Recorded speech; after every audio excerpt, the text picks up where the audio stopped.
सभी लोगों को नमस्कार। आज हम लोग नॉलेज ऑफ इंडिया में चतुर्दश विद्या स्थान के बारे में बात करेंगे, जो कि हमारे यूजीसी नेट के सिलेबस का पहले यूनिट का अंश है। और जैसा कि आप देख सकते हैं, फर्स्ट बुलेट, इसमें 14 ब्रांचेस की बात की गई है। पुराण, न्याय, मीमांसा और धर्मशास्त्र। इसके अलावा 6 वेदांत और 4 वेद।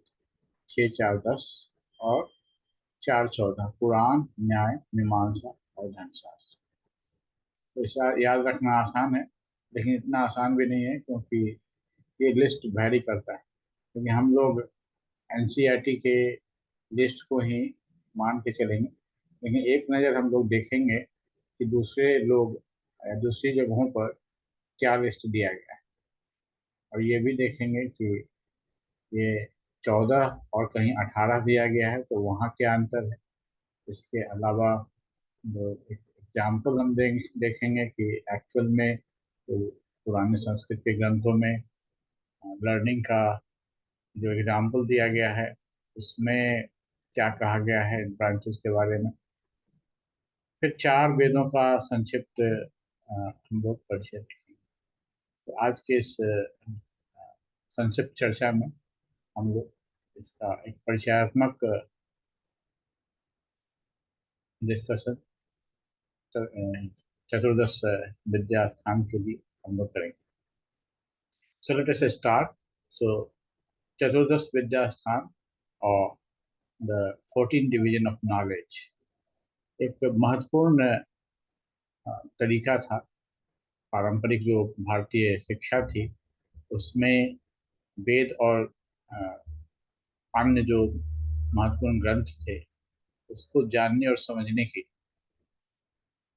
और इसमें न केवल आध्यात्मिक, बल्कि आप देख सकते हैं कि दार्शनिक और व्यवहारिक ग्रंथ, इन सबको भी इसमें शामिल किया गया। आगे हम लोग देखेंगे कि व्यवहारिक ग्रंथ से क्या मतलब है। क्योंकि ये लिस्ट जो हम ऊपर देख रहे हैं, इसमें तो केवल दार्शनिक और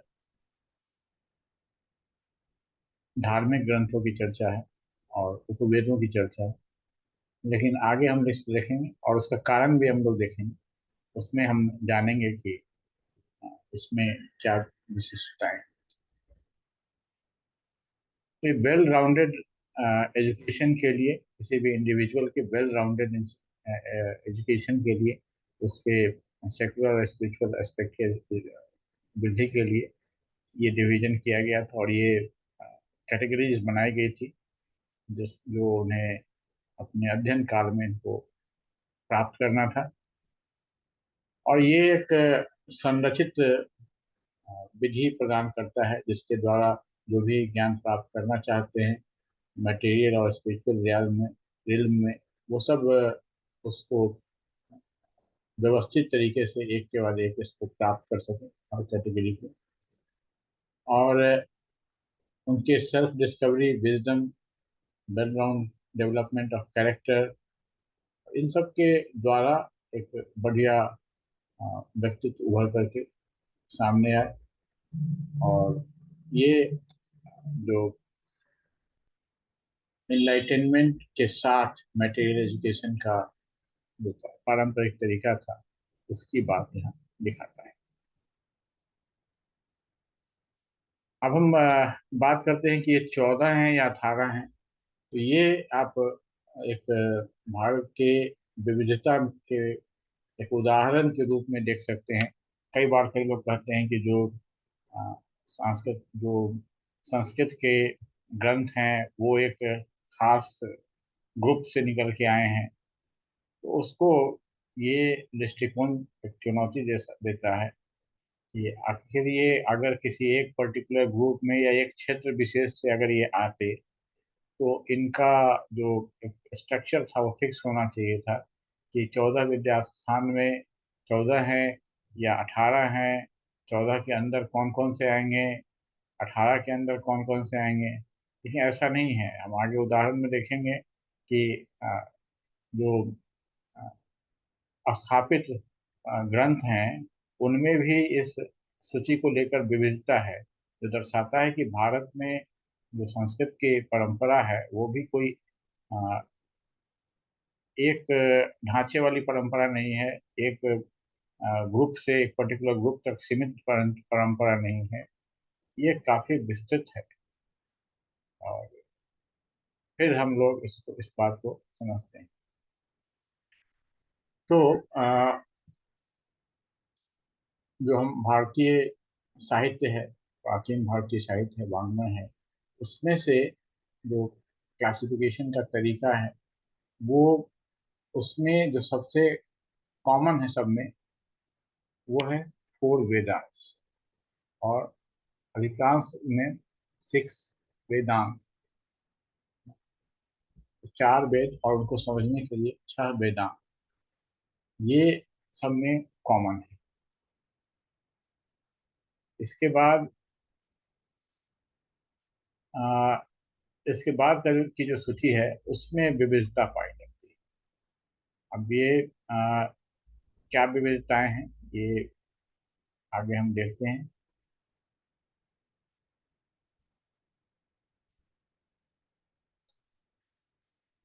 जैसे इसमें लॉ, मेडिसिन, पॉलिटिक्स जैसे विषय भी इसमें शामिल किए जाते हैं। इसके अलावा जो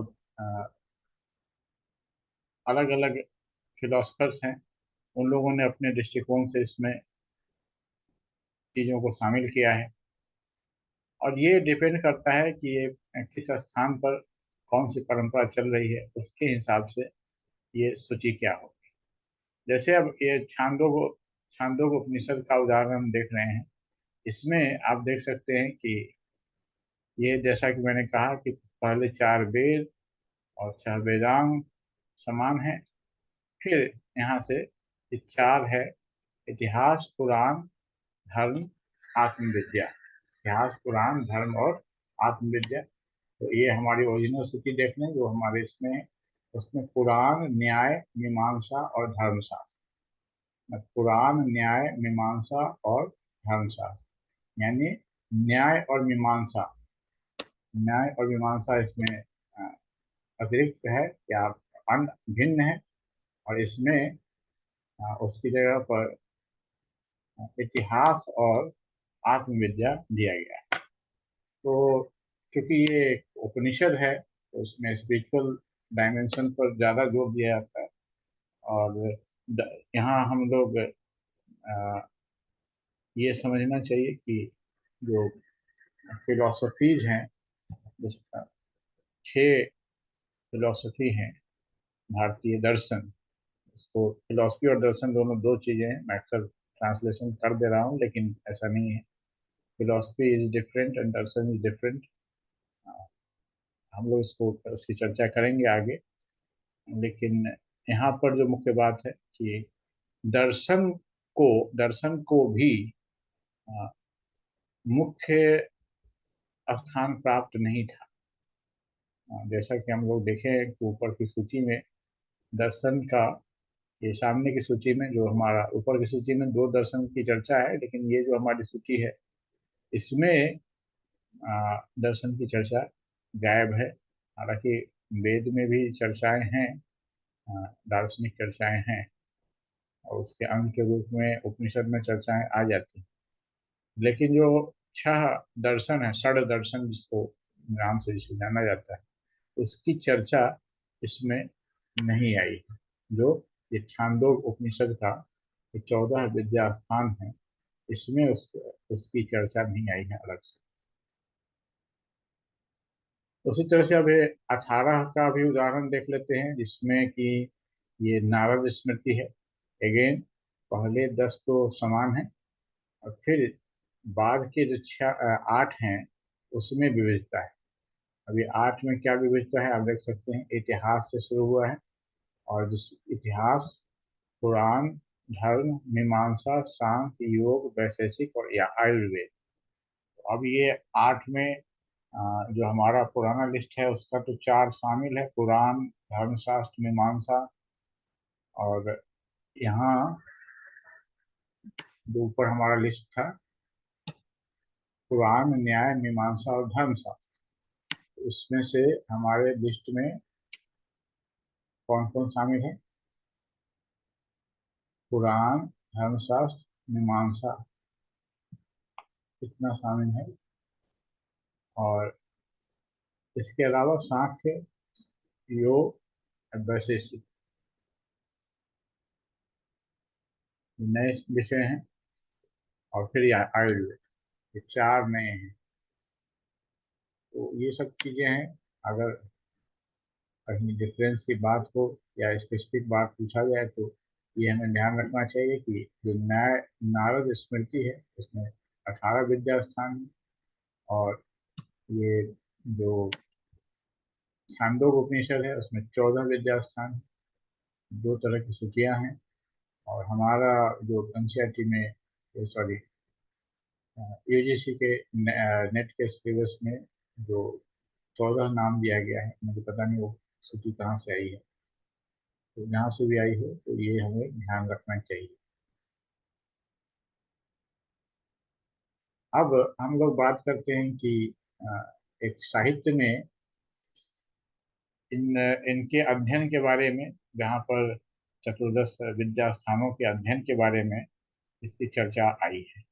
ऐसे नैषधीय चरित्र में श्रीहर्ष के द्वारा लिखा गया, और उसमें कैसे एक जो काफी योग्य लर्नर है, जो बहुत सर्वश्रेष्ठ विद्यार्थी है, उसके द्वारा, या बहुत उत्तम कोटि का जो विद्यार्थी है, जिसमें उदाहरण जो है राजा नल का है, महाभारत में जिनकी कथा आती है, नल दमयंती की कथा। तो राजा नल के एग्जाम्पल में श्रीहर्ष ने उनका जो चतुर्दश को के साथ एक साहित्यिक, उसके साथ एक फिगरेटिव यूज किया गया है, क्योंकि चतुर्दश को चतुर्दशा से मिलाते हुए उन्होंने एक पोएटिक एक्सप्रेशन दिया है, जिसका अर्थ है कि नल ने चतुर्दश विद्या स्थानों के अध्ययन को के चारों चरणों को पूरा कर लिया है। अब ये 4 चरण क्या है, इंटरेस्टिंग है समझना। जिसमें पहला है अदिति या स्टडी, अदिति या स्टडी। दूसरा है अंडरस्टैंडिंग या बोध।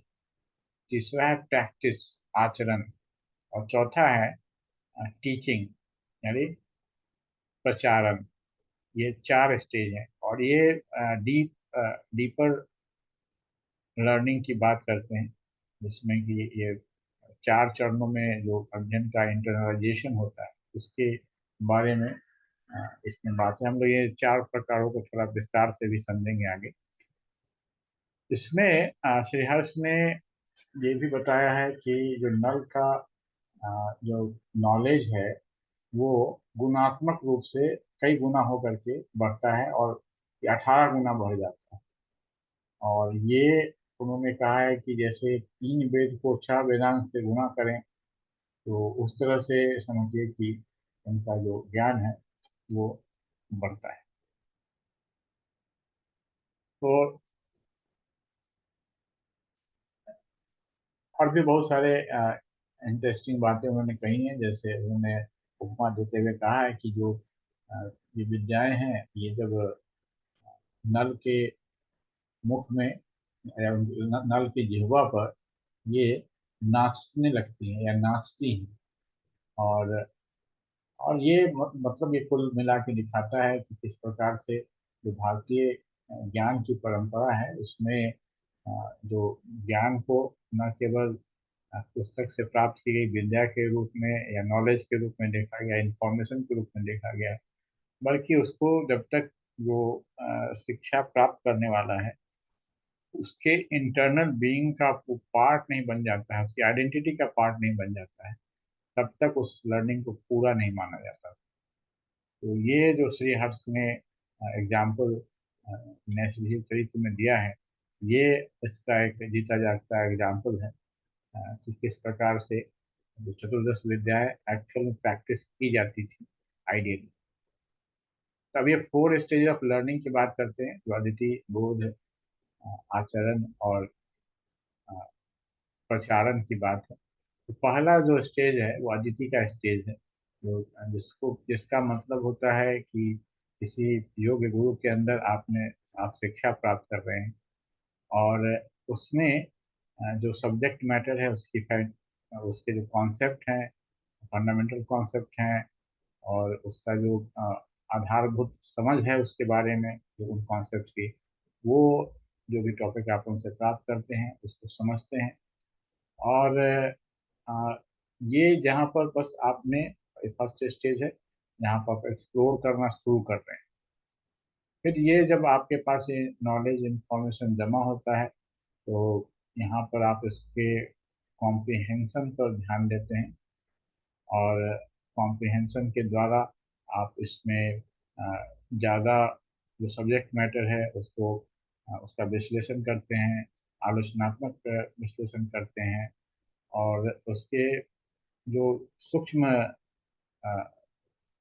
जो आयाम है उस टॉपिक या उन कॉन्सेप्ट्स के, उसको समझने की कोशिश करते हैं, न कि केवल उसको याद करके उसका काम खत्म करने की कोशिश करते हैं। तो अब ये आप कह सकते हैं कि जो आप में से शिक्षक हैं तो उनको पता है कि नॉलेज गेन करना, उसको समझना। और तीसरा तब स्टेज जाहिर है तो उसका आता है जिसमें कि एप्लीकेशन लेवल, जिसको हम लोग शिक्षा में करते हैं, कि आपने जो सीखा है उसको आप अप्लाई कैसे और कहाँ कर रहे हैं। तो प्रैक्टिकल एप्लीकेशन जो आपने प्राप्त किया है उसको, यानी जो सॉरी थ्योरेटिकल एप्लीकेशन, जो सैद्धांतिक ज्ञान आपने प्राप्त किया है उसको व्यवहारिक रूप से रियल वर्ल्ड की समस्याओं में आप कैसे अप्लाई करते हैं, और करके सीखना, एक्सपेरिमेंट करना, अभ्यास करना, ये सब चीज़ें इसमें इसका एक इम्पॉर्टेंट पार्ट होता है। और ये आप इसको हम लोग आचरण, यानी आचरण में लाना या आचरण करना, जो सीखा है उसका आचरण करना, ये इसका इम्पोर्टेंट पार्ट है। तो आप इसलिए जो पारंपरिक शिक्षा पद्धति है वो अ, समाज जैसे अभी के स्कूलों की तरह कमरे में बंद करके नहीं होती थी। ये एक खास समय होता था जिसमें आप गुरु से इंस्ट्रक्शन लेते थे, और फिर उसके बाद आप अगर आज की आधुनिक भाषा में कहें तो you way always in field. आप बेसिक एक इंफॉर्मेशन और ज्ञान प्राप्त करने के बाद आप फील्ड में चले जाते थे। जैसे इसको एक और तरीके से कहा गया है, आप में से बहुत लोग जानते होंगे कि जो भारतीय ज्ञान की परंपरा थी उसमें 4 स्टेज कहा गया था: स्मरण, अ, मनन, स्मरण, मनन और अ, नहीं सॉरी 3 स्टेज है: स्मरण, मनन और निधिध्यासन। अ, स्मरण, मनन या चिंतन और निधिध्यासन, यानी याद करना। पहले स्टेज में उसको याद करते थे, फिर उसका अ, मनन करते थे उसके अर्थ का, और फिर उसको निधिध्यासन, उसको अ, उस पर ध्यान करने की तरह उसके उसको अपने आप में बुरी तरह से उसके साथ एकाग्र हो जाना, उस तरह से। तो ये भी एक तरह से क्लासिफिकेशन है। इसी तरह से आचरण जो है एक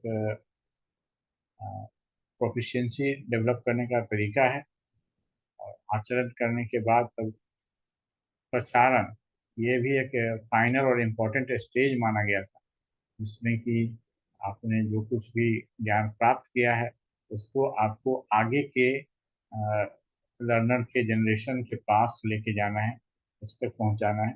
और जाहिर है कि जब आप प्रसारण के स्टेज में तभी आप आ पाएंगे जब आपने इसका एक बढ़िया अभ्यास किया हुआ है, अच्छे से आप कॉन्सेप्ट को समझते हैं, और उसका आपने उसे अच्छे से अपने में इंटरनलाइज कर लिया है। हर तरह के प्रश्न का शंका का समाधान करने में आप समर्थ हैं, प्रश्नों का समाधान करने में आप समर्थ हैं।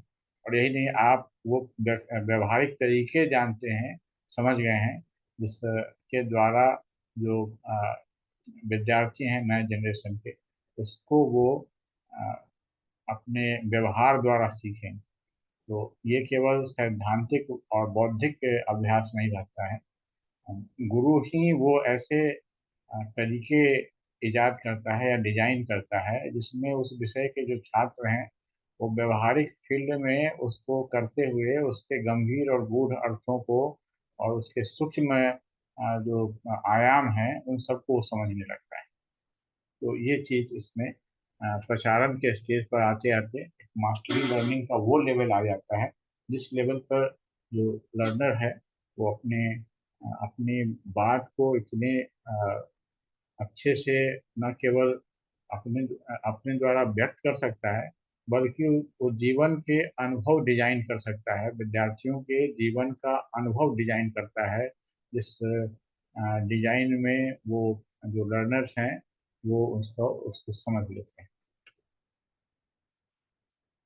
तो ये चार स्टेजेस की बात थी। अब हम चार वेदों की बात करते हैं। चार वेद आप सबको मालूम है, ऋग्वेद, यजुर्वेद, सामवेद और अथर्ववेद। और इन वेदों को चार खंड में देखा जाता है। पहला तो संहिता है, जिसमें कि जो मंत्र हैं और उनसे जो लाभ होता है वो उसमें है। और ये सभी वेदों का ये जो संहिता भाग है, ये इसको कोर भाग कहा जाता है, मूल भाग कहा जाता है। उसके बाद दूसरा भाग है जिसको कि अरण्यक कहा जाता है, जिसमें कि जो रिचुअल्स हैं, सेरेमनीज हैं, सेक्रीफाइसेस हैं और प्रतीकात्मक जो रिचुअल्स हैं, और ये सब चीज़ें उसमें अरण्यक में वर्णित हैं। इसके अलावा जो तीसरा इसका खंड है उसको अ, ब्राह्मण कहा जाता है, जिसमें कि जो उन प्रक्रियाओं को, जो रिचुअल्स और सेरेमनी को कंडक्ट करने के लिए जो प्रक्रियाएं होंगी उसको एक्सप्लेन किया गया है इसमें। और फिर इसमें जो उपनिषद हैं, उपनिषद जो है वो मेडिटेशन, फिलॉसफी और स्पिरिचुअल नॉलेज, इन चीज़ों पर इसमें डिस्कशन किया गया है। और आत्मा और परमात्मा, ब्रह्म और आत्मा के बीच के संबंध को इसमें इसमें इसकी चर्चा की। इसके अलावा कुछ जो स्कॉलर्स हैं वो उपासना के खंड की भी चर्चा करते हैं, जिसमें कि कई अलग अलग तरीकों के वर्शिप की चर्चा की गई। तो लेकिन ये सभी के द्वारा मान्य नहीं है। कई लोग इसे मानते हैं, बहुत से लोग नहीं मानते हैं।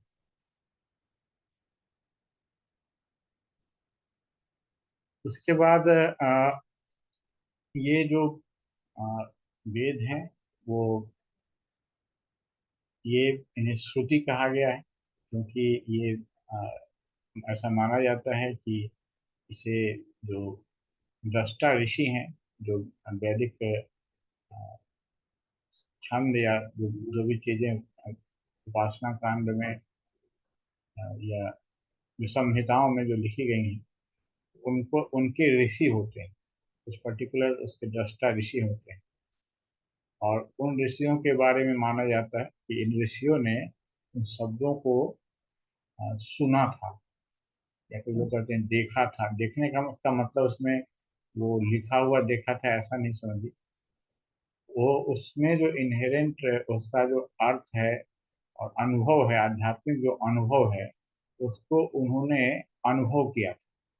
इस आध्यात्मिक अनुभव को उन्होंने रियलाइज किया था, और उन्होंने ये देखा था कि इसको कन्वे, इस अनुभव को कन्वे करने का सही तरीका है वो यही है कि अ, जिस प्रकार से उनका उच्चारण उन्होंने सुना है उसी तरह से उच्चारित करना अगले नए जो पीढ़ी के अ, अभ्यासी हैं उनको कराया जाए, ताकि, और जब वो उसका बढ़िया अभ्यास और इंटरनल अभ्यास कर लेते हैं तो वो उसको, उनको भी वो इंटरनली अनुभव वही समान अनुभव जो ओरिजिनल ऋषि को हुआ है, वैसा अनुभव उनको भी होता है। तो जो अभ्यास जो बेस्ट है उसके अभ्यासी बन जाते हैं, उसकी बात मैं कर रहा हूँ। तो ये ऐसा माना जाता है। तो ये एक इसमें जो एक कॉमन मिसकॉन्सेप्शन जो वेस्टर्न इंटरप्रिटेशन मैक्स मुलर के और इन लोगों के द्वारा जो आई है वो कि these are the prayers of natural forces. लेकिन ऐसी बात जो भारतीय अभ्यासी हैं उनसे अगर आप समझेंगे तो अब इसका मतलब ये मैं नहीं कह रहा हूँ कि आध्यात्मिकता जो है वो एक कॉमन लेवल ऑफ अटेनमेंट होता है। जो भी वेद का अभ्यासी है सबको कॉमन अटेनमेंट होता है, ऐसा नहीं है। वो जाहिर है वो उसका अटेनमेंट का लेवल अलग अलग होगा, क्योंकि जैसे इंटेलेक्चुअल जो अटेनमेंट है उसका एक ही चीज़, एक ही तरह के अगर लोग हैं, लर्नर्स हैं, एक ही लेवल का इंटेलिजेंस है उनका, तब भी उनके इंटेलेक्चुअल अंडरस्टैंडिंग में, कॉन्सेप्ट के अंडरस्टैंडिंग में डिफरेंसेस हो सकते हैं, अलग अलग अप्रोच हो सकता है। उसी तरह से आध्यात्मिक जो रिल्म है, उस आध्यात्मिक रिल्म में जो लोग किस स्तर तक वो या किस तरह का आध्यात्मिक अनुभव प्राप्त करेंगे, वो इंडिविजुअल टू इंडिविजुअल वैरी करता है। तो ये जो वैदिक परंपरा है जिसमें अ, अंदर से ध्वनि सुनने और उस आध्यात्मिक अनुभव को प्राप्त करने की बात है, ये ऋषि परंपरा में आती है। और चूंकि इतने सारे जितने भी ऋषि हैं उतनी परंपराएं हैं, यानी एक वेद होते हुए वेद एक ही है। जो भी एक ही मतलब कि चारों चार वेद है, उसमें से किसी एक वेद को भी उठाइए तो एक ही वेद के अंदर इतने ऋषि हैं, लेकिन उन सबका वेद एक ही है। लेकिन उन सबकी अपनी अपनी परंपराएं हैं और उनके अपने अपने शिष्य हैं। अब वो शिष्य जो हैं वो आ, अपने गुरु के हिसाब से उसका अभ्यास करते हैं इस स्तर तक कि वो उसको इंटरनलाइज करते हैं और उसका अनुभव जो है वो प्राप्त करते हैं। तो ये चीज़ें समय के साथ ये परंपरा लुप्त होने लगी। तो उस समय में जैसा आप सबको मालूम है कि वेद अभ्यास को ये पारंपरिक रूप से इसकी उपलब्धि मानी जाती है वेद व्यास की, कि उन्होंने इन सबको संकलित करके और विभाजन किया, संकलित किया उसको विभाजित किया, ये दोनों काम इन्होंने किया। तो अ, ये वेदों की बात है। और अ, तो फिर ये हम लोग देख सकते हैं, और ये जो डेट है इससे ये डेट हमारे जो ये किताब है उससे मैच नहीं करता है। इसको ही हम लोग टेक्स्ट बुक मान के चल रहे हैं। अभी इस पर एक फोकस नहीं हो पा रहा है, पता नहीं क्यों।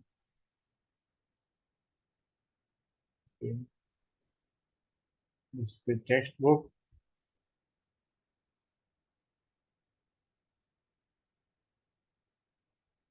ओके मैं बोल देता हूँ। ये Indian knowledge system concepts and application, ये PHI के द्वारा छपा है, जो बी महादेवन, विनायक रजत भट्ट और नागेंद्र पवन RN, इसके द्वारा इन लोगों के द्वारा ये एडिटेड है और लिखित है, संकलित आप जो भी कर लें इन लोगों ने किया है।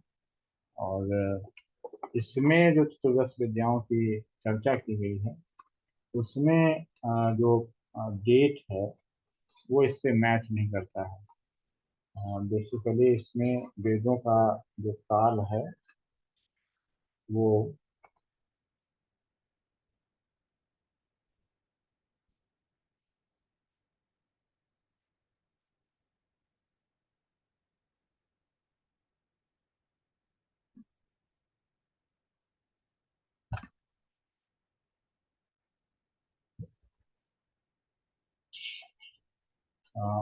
जिसके मोमेंट 5000 मैंने देखा था, 5 से 8 हजार।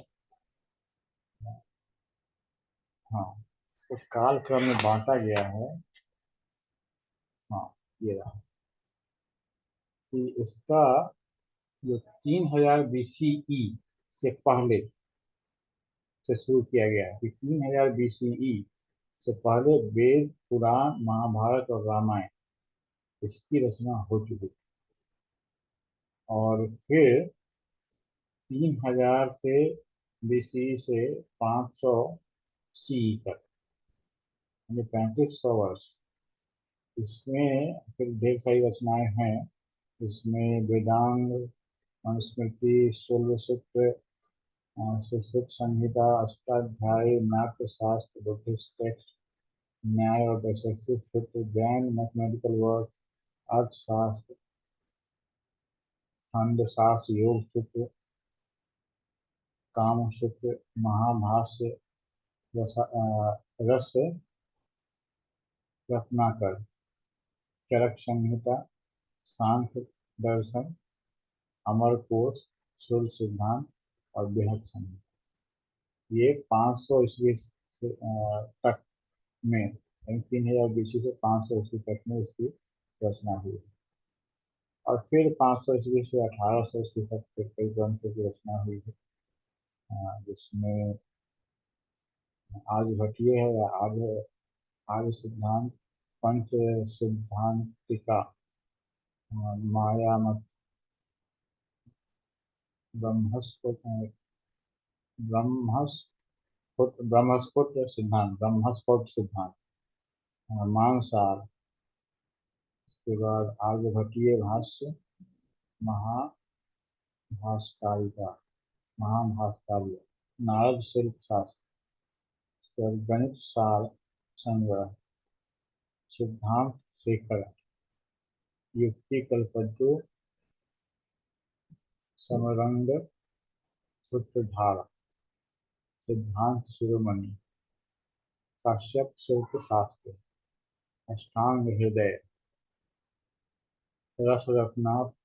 रसरत्न समुच्चय, केरल स्कूल ऑफ मैथमेटिक्स, ग्रह लाघव।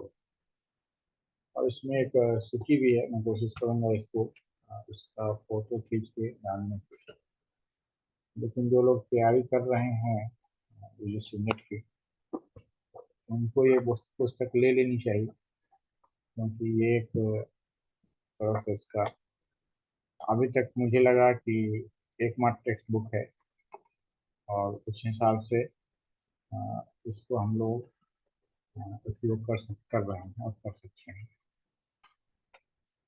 ICS से शुरू करके दूसरी तमाम डिटेल्स के बारे में बताया गया।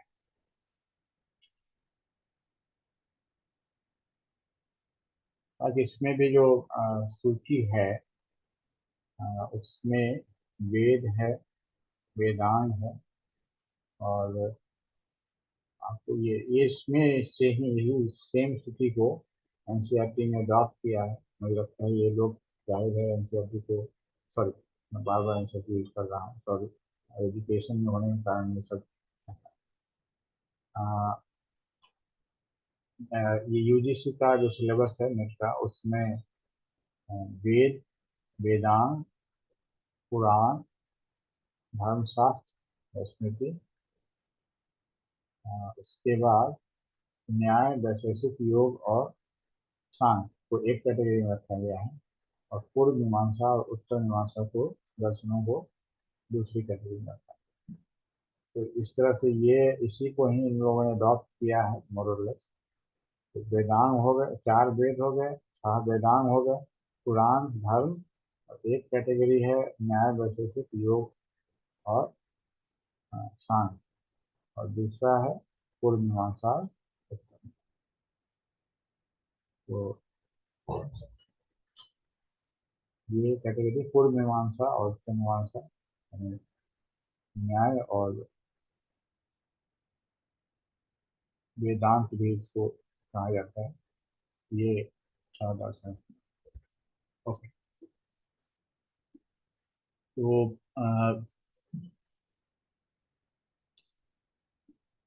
ये जो चीज़ें हैं यहाँ जो मैंने लिया है, बेसिकली जो विकिपीडिया का से दिया गया है मोस्टली। ऐसे मैंने कई और दूसरे साइट से भी लिया है, तो उन सबको मिला करके ये लिखा गया है।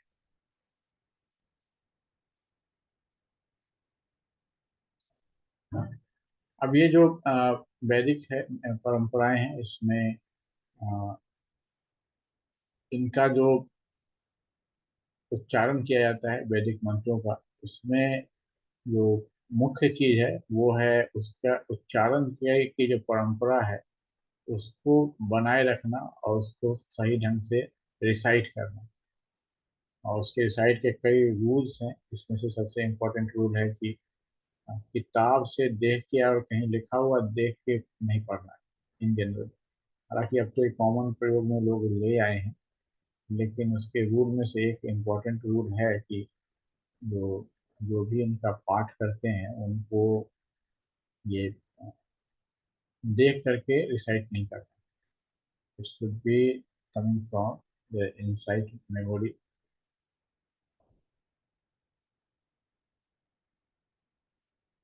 अब ये जो इसके इंटरप्रिटेशन है और वेदों के महत्व के बारे में, इसमें थोड़ा थोड़ा कई सारा अंतर है।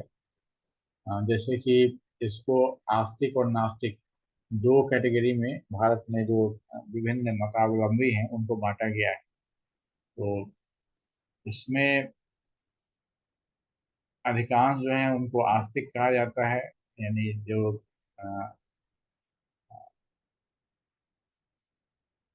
कॉमन है, जैसे कि अ, जो फिलोसफीज हैं मोस्ट ऑफ देम पुराण वाले, जो पुराण की परंपरा को में जो चीज है, और जो उससे निकले हुए विभिन्न लोग, विभिन्न ये संप्रदाय हैं, वो सब आस्तिक में आते हैं, जो वेद की ऑथोरिटी को मानते हैं और वेद की परंपरा को मानते हैं। और नास्तिक परंपरा जो भारत में है उसमें मुख्य रूप से चारवाक, आजीवक, बौद्ध और जैन, ये चार हैं। ये मूल मुख्य रूप से इसमें, वैसे अगर आप लिस्ट देखें तो बहुत बड़ी लिस्ट है, कई सौ संप्रदायों की चर्चा है अ, पुराने ग्रंथों में। और जिसमें से बहुत सारे हैं जो कि वैदिक परंपरा को नहीं मानते हैं, और बहुत सारे हैं जो वैदिक परंपरा को मानते हैं। अभी कुछ बात है जो हाल के समय में एक पुस्तक लिखी गई है, जैसे doctor Naga Swami, Tamil Nadu the land of Vedas. इसमें संगम लिटरेचर में उनका जो शोध है उसमें उन्होंने कहा है कि अ, सभी कास्ट के लोग प्राचीन तमिलनाडु में, सभी जाति के लोग वेद पढ़ा करते थे। और ये वेद सबको मालूम था, और उनको वो समझ में भी आता था। और इसके अलावा जो अ, वहाँ के शासक होते थे, जो डिफरेंट रोल थे शासक में इस पूरे क्षेत्र में, उन लोगों को भी इसका काफी जो वेदों का ज्ञान हुआ करता था। और जैसे यहाँ कुछ उदाहरण दिए गए हैं, जैसे साउथ इंडिया में जो वेदों को मरई या बेमोली के नाम से जाना जाता है। इसका मरई का अर्थ है तो जो कि छुपा हुआ है या गुप्त है। और कई सारे जगहों पर जो यज्ञ के कुंड हैं उसके जो पुरातात्विक उत्खनन है उसमें इसके प्रमाण मिले हैं। और जो वहाँ परंपराएं, जो उन विलेजेस में, उन गाँवों में कई तरह का की परंपराओं का पालन किया जाता था। उसमें डाइटरी रिस्ट्रिक्शंस, शाकाहारी भोजन, और ये, और इसके अलावा जो तमिल ग्रंथ हुआ थे जैसे नलैया दिव्य प्रबंधम और तेवारम, जिसे कि तमिल वेद के नाम से या द्रविड़ वेद के नाम से भी जाना जाता है, इसका भी अध्ययन वहाँ के जो ब्राह्मण होते थे वो किया करते थे। उसी तरह से जो वेद की ऑथोरिटी की बात करते हैं, तो ये अलग अलग जो इंडियन फिलोसफिकल ट्रेडिशन है उसमें थोड़ा थोड़ा डिफरेंस है। जैसे कि हमने ऊपर ही जो श्रवण ट्रेडिशंस की बात की है, यानी जिसमें जो सन्यासियों का ट्रेडिशन है, उसमें जैसे आजीवक है या बुद्धिस्ट है, जैनिज्म है, उसमें ये नहीं माना जाता। और जो नॉन ऑर्थोडॉक्स लोग थे जो इसको नहीं मानते। हालांकि कुछ जो हिंदुइज्म के अंदर के भी कुछ परंपराएं थी जो कि वेद को ऑथोरिटी नहीं मानते थे, खास करके इसको कुछ तांत्रिक परंपरा के जो लोग थे अ, वो, जैसे कि कुछ उदाहरण यहाँ दिया गया है कि सहजिया वैष्णव और शिव आगम में अ, भी इसका इनकी चर्चा है कि ये वेद की ऑथोरिटी को नहीं मानते। जैसे यहाँ आनंद वैभव तंत्र, इसमें वेद की आलोचना की गई। ये भी एक इम्पोर्टेंट दृष्टिकोण है कि किस तरह की डाइवर्सिटी है भारतीय अ, वाङ्मय में और उसके महत्व। आधुनिक काल में आप देखते हैं कि बहुत सारे मॉडर्निस्ट लोग थे, जैसे आर्य समाज के बात आती है तो ये वेद पर ही की और चीज़ की ही बात करते हैं, उसी को मेन मुख्य मानते हैं। लेकिन कई लोग थे जैसे देवेंद्रनाथ टैगोर थे, केशव चंद्र सेन थे, बी आर अम्बेडकर हैं, इन लोगों ने वेद को रिजेक्ट किया है। अब कुछ कॉन्सेप्ट्स हैं जिसकी हम लोग चर्चा कर लेते हैं जो वेद से रिलेटेड हैं। जैसे वेद त्रयी है। ऐसा माना जाता है कि जो मूलतः ये तीन वेद हैं जिसको कि अ, आधार माना जाता है भारत की परंपराओं का, और सबसे पुरानी जो रिलीजन्स रिलीजियस और फिलोसफिकल राइटिंग्स हैं वो इसके इससे ही निकली हैं। और इसको ही एक फाउंडेशन स्टोन माना जाता है सभी रिलीजियस और जो धार्मिक और दार्शनिक परंपराएं हैं उन सबका।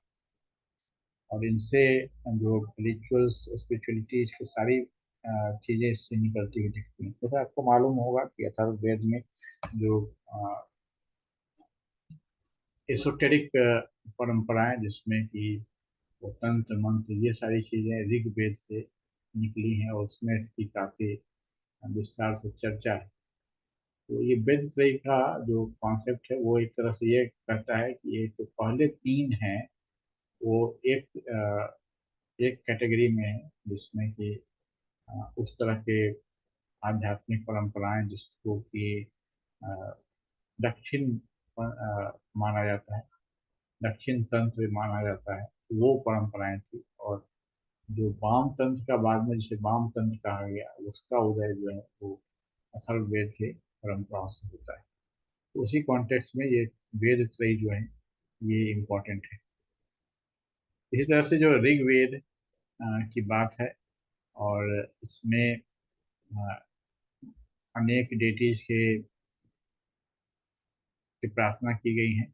और ये पोएटिक भी है और इसमें बहुत सारे फिलोसफिकल भी हैं। जैसे नैसधीय सूत्र के बारे में, सुख के बारे में आपने सुना होगा, जिसमें सृष्टि से पहले क्या था, कौन था, कहाँ, किसे पता, ऐसे करके इसकी चर्चा आप उसमें की गई है।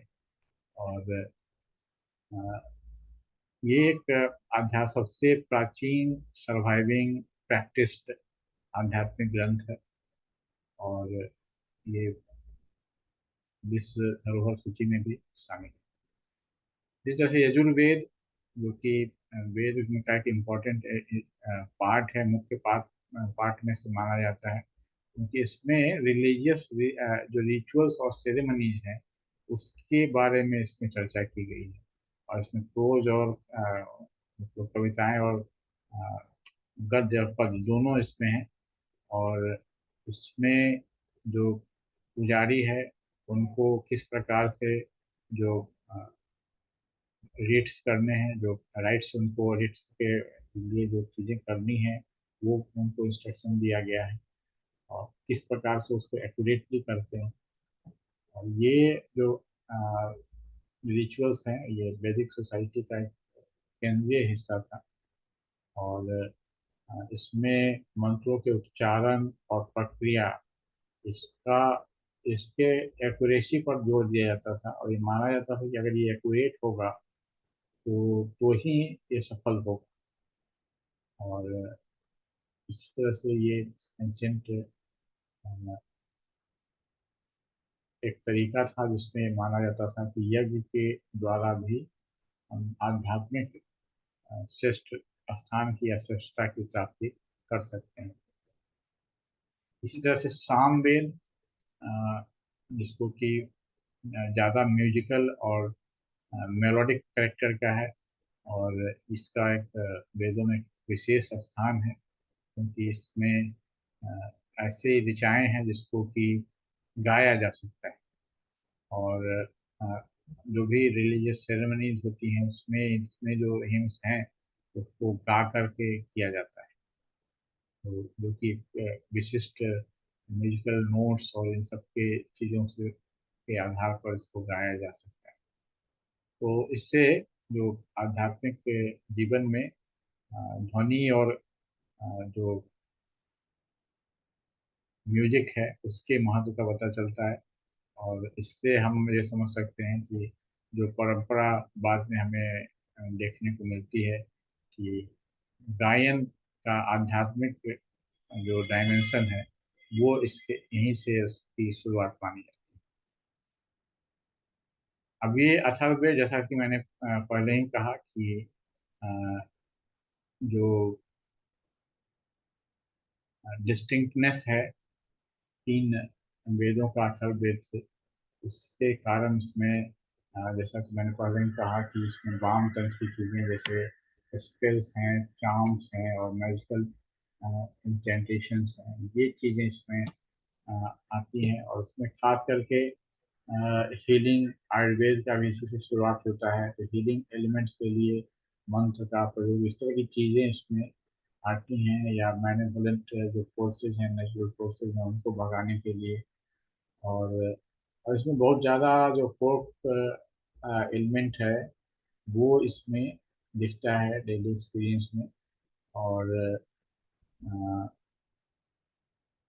लेकिन इसके बावजूद जो भारत के जो आध्यात्मिक साहित्य का जो अ, विविध विविधता है उसके उसमें इसको महत्वपूर्ण हिस्सा माना जाता है।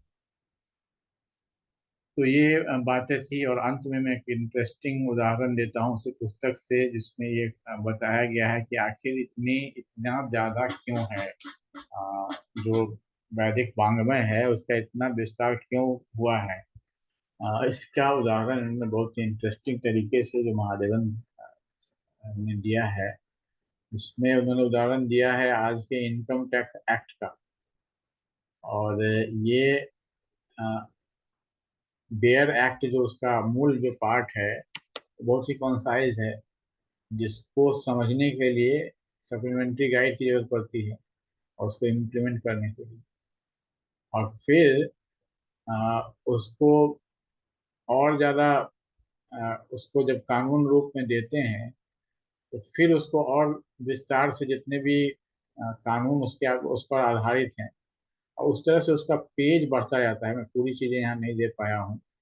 उसका पेज जो है तो पहले कुछ एक बिलो 100 पेज है, उसके बाद फिर वो कैसे 1000 में जाता है, फिर वो 10,000 में जाता है। तो एक उदाहरण के रूप में समझाया गया है कि किस प्रकार से जो बहुत ही सरल तरीके से जो मंत्र अनुभव में आ रहे थे सीधे सीधे जो वैदिक मंत्र थे, वो उसका सीधा तरीका ये था कि आप उन मंत्रों को इतने गहनता से उस पर अपने आप को केंद्रित करें कि उसके अंदर में जो आपका जो आध्यात्मिक अनुभव है वो आपको प्राप्त हो जाए। है ना? इसलिए आप जितने भी मंत्र पढ़ने से पहले उन ऋषियों को याद किया जाता है, उसका न्यास किया जाता है। तो उनको मतलब कि अपने पर आरोपित किया जाता है और फिर उनके साथ एकात्म होने की कोशिश की जाती है। जो ऋषि हैं, जो उस मंत्र के देवता हैं, उस मंत्र की जो ध्वनि है, इन सब को मिला करके एक जगह करने की कोशिश की जाती है। तो ये सारी ये बहुत सरल प्रक्रिया थी।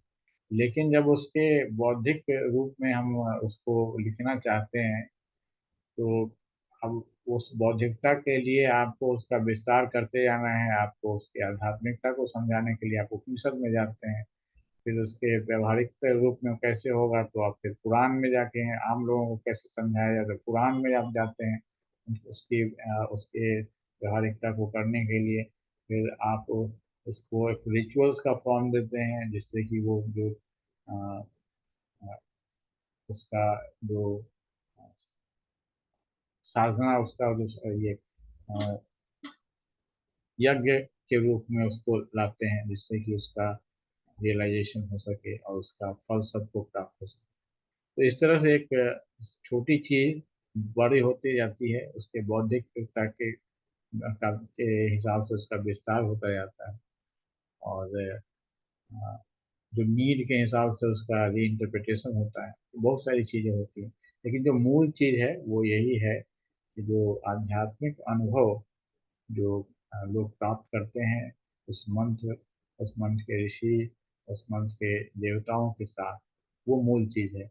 लेकिन वो सीधे सीधे एकदम इमिडिएटली प्राप्त नहीं हो सकता है। तो इसलिए वहाँ तक पहुँचने के लिए एक लंबा रास्ता होता है और जिसमें भटकाव भी ज़्यादा होता है। तो ये सब चीज़ें इसके अंदर। तो आज हम लोगों ने चतुर्दश विद्या स्थान के बारे में चर्चा की। ये 14 है, कहीं 18 है। उस 14 के अंदर भी विविधताएं हैं, इन सब चीज़ों के बारे में जाना। छांदोग्य उपनिषद के 14 विद्या स्थानों के बारे में जाना। फिर एग्जाम्पल में भी हम लोगों ने नल की शिक्षा कैसे हुई थी, उसमें नसदीय श्रीहर्ष के द्वारा लिखित नसदीय चरित्र का एग्जाम्पल समझा। और फिर उसी एग्जाम्पल में 4 स्टेजेस की बात की गई है, जिसमें कि विद्या प्राप्त करना, उस पर चिंतन करना, उसको समझने की कोशिश करना और फिर उसको व्यवहार करने की कोशिश करना और फिर उसको शिक्षण करने की कोशिश करना। ये 4 मास्टरी लर्निंग तक, इनिशियल लर्निंग से लेके मास्टरी लर्निंग तक ये 4 स्टेज है। वहाँ तक किस प्रकार से किया जाता है उसकी बात हम लोगों ने की। फिर 4 वेदों की बात की, वेद त्रयी का अर्थ समझा। फिर चारों वेद में जो मुख्य जो जैसा कि हमारे सिलेबस में उसके इंट्रोडक्टरी बातों पर केंद्रित करने के लिए कहा गया है, तो उन इंट्रोडक्टरी बातों को समझा।